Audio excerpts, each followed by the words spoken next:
Hello, വീട്ടിൽ വന്നുകൊണ്ട് ഒരു തനി നാടൻ പെൺകുട്ടിയായിട്ടൊന്ന് അമ്പലത്തിലൊക്കെ പോയി വരാമെന്ന് വിചാരിച്ചു.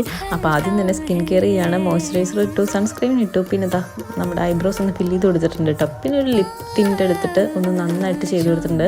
അത് ലിപ്സ്റ്റിക്ക് ഇടുന്നതിന് മുമ്പ് അങ്ങനെ ചെയ്ത് കഴിഞ്ഞാൽ ലിപ്പ് നന്നായിട്ട് പ്ലംപി ആയിട്ടിരിക്കും കേട്ടോ. എന്നിട്ട് കണ്ണ് എഴുതി കൊടുത്തിട്ടുണ്ട്. കുറേ നാളുകൾക്ക് ശേഷമാണ് കണ്ണ് എഴുതുന്നത്. അപ്പോൾ ഡ്രസ്സൊന്നും കൊണ്ടുവന്നിട്ടുണ്ടായില്ല. അപ്പോൾ അമ്മയുടെ ഏതെങ്കിലും ഒരു ചുരിദാർ എടുത്തിടാമെന്ന് വിചാരിച്ചു. നല്ല ലൂസായിരുന്നു. സാരല്ല, ഇതൊക്കെ വെച്ച് നമുക്ക് അഡ്ജസ്റ്റ് ചെയ്യാം. അപ്പോൾ കമ്മലിട്ടാലോ? അപ്പോൾ ഈ ഒരു കമ്മലിടാമെന്ന് വിചാരിച്ചപ്പോൾ നാടൻ ലുക്കല്ലേ, അപ്പോൾ ഒരു ജിംകി അങ്ങനെ ഒരു ടൈപ്പിൽ ഇട്ടിട്ട് പോകാമെന്ന് വിചാരിച്ചു. അപ്പോൾ സിമ്പിൾ ലുക്ക് ആയതുകൊണ്ട് തന്നെ ലിപ് കളർ ഒരു പിങ്കും റെഡും കൂടി, റെഡ് ഔട്ട്ലൈൻ കൊടുത്ത് പിങ്കും കൂടി എല്ലാം കൂടി ഇങ്ങനെ മിക്സ് ചെയ്ത് തേച്ചിട്ടുണ്ട്. അപ്പോൾ ഈ ഒരു ഷെയ്ഡ് കിട്ടിയിട്ടോ. എനിക്ക് പൊട്ട് ഇടാമെന്ന് ചോദിച്ചു. ഭയങ്കര വലിയ പൊട്ടായി പോയി. അപ്പോൾ നമുക്കൊരു കുഞ്ഞു പൊട്ട് ഇട്ടിട്ട് പോകാമെന്ന് ചോദിച്ചിട്ടോ. അപ്പോൾ റെഡ് കുഞ്ഞു പൊട്ട് ഇട്ടിട്ടുണ്ട്. ഇനി നമുക്ക് വളയിടണം. ഇനി മുടി കെട്ടി വെച്ചില്ലെങ്കിൽ ശാന്തി മുതൽ വഴി പോകണം അമ്മമാർ വരവാന്ന് ചീത്ത പറയുമ്പോൾ അതുകൊണ്ട് ആ റിസ്ക് എടുക്കണ്ട. അപ്പോൾ ഇതായിരുന്നു നമ്മുടെ ഇന്നത്തെ ടെമ്പിൾ ലുക്ക്. അപ്പോൾ അടുത്ത വീഡിയോ കാണാം. ബൈ.